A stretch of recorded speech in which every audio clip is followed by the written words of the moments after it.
అస్సలాము అలైకుం వరహమతుల్లాహి వబరకాతుహు. అవుజు బిల్లాహి మినష్ షైతానిర్ రజీం. బిస్మిల్లాహిర్ రహమానిర్ రహీం. శాపగ్రస్తుడైన సైతాన్ బారి నుంచి సృష్టికర్త అయిన అల్లాహ్కు రక్షణ వేడుకుంటూ ఉన్నాను. ఆమీన్. అల్లాహ్ ప్రవక్త ముహమ్మద్ సల్లల్లాహు అలైహి వసల్లం గారిపైన శాంతిశీకలు కురిపించండి వల్ల ఆమీన్.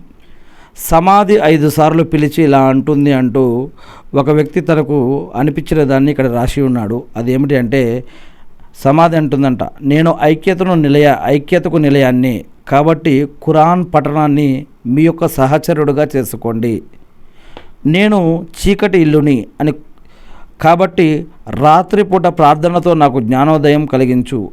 నేను మట్టి ఇల్లును, కాబట్టి మీ పడకలను నీతిమంతులుగా చేసుకోండి. నేను పాముల నివాసిని, కాబట్టి విరుగుడు తీసుకెళ్ళండి. అది ఏమిటి అంటే దేవుని నామంలో.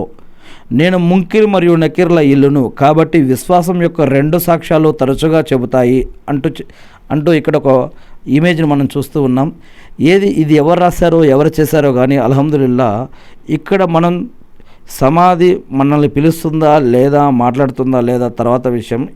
కానీ ఇక్కడ వేరే విషయం ఏమిటి అంటే, ఖురాన్ని పఠించడం ఇది ఇహలోకంలోనూ సమాధి జీవితంలో ఆలమే బర్జక్ జీవితంలోనూ ప్రళయ దినం రోజు పరలోకంలో కూడా మనకి ఖచ్చితంగా ఉపయోగపడుతుంది.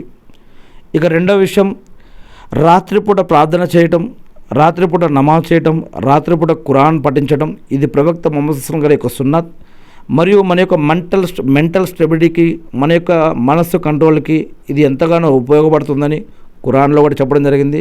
మీ యొక్క మనస్సుని, మీ యొక్క కోరికలని కంట్రోల్లో పెట్టుకోవాలంటే రాత్రిపూట నమాజ్ చదవండి, రాత్రిపూట ఖురాన్ ఎక్కువగా చదవండి అని కూడా చెప్పడం జరిగింది. మరి ఇలా రాత్రి ప్రార్థన వల్ల ఇలాంటి అనేక జ్ఞానోదయం కలగవచ్చు.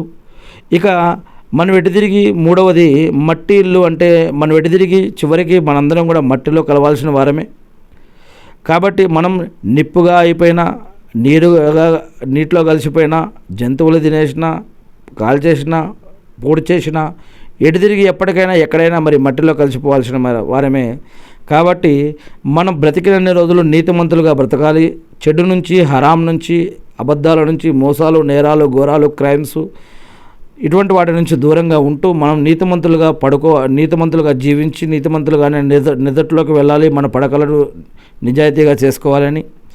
ఇక మరి సమాధి శిక్షల నుంచి మనల్ని కాపాడుకోవాలంటే బ్రతికి ఉన్నప్పుడే మనం దేవుని యొక్క ఆరాధనలో మంచిగా నిమగ్నమై ఉండాలని, మరియు నంకిర్ ముకిర్ యొక్క ప్రశ్నలకు సమాధానం చెప్పాలంటే మనం ఆధ్యాత్మిక పరంగా జీవిస్తేనే మరి యొక్క సమాధానాలు చెప్పుకోగలుగుతామంటూ ఇలాంటి అనేక మెసేజ్ అయితే దీంట్లో అల్హమ్దులిల్లాహ్ దాగి ఉంది అని నేను అర్థం చేసుకుంటూ ఉన్నాను. మనందరికీ స్వర్గభాగ్యం ప్రసాదించుగాక. అల్లాహ్ ఆమీన్.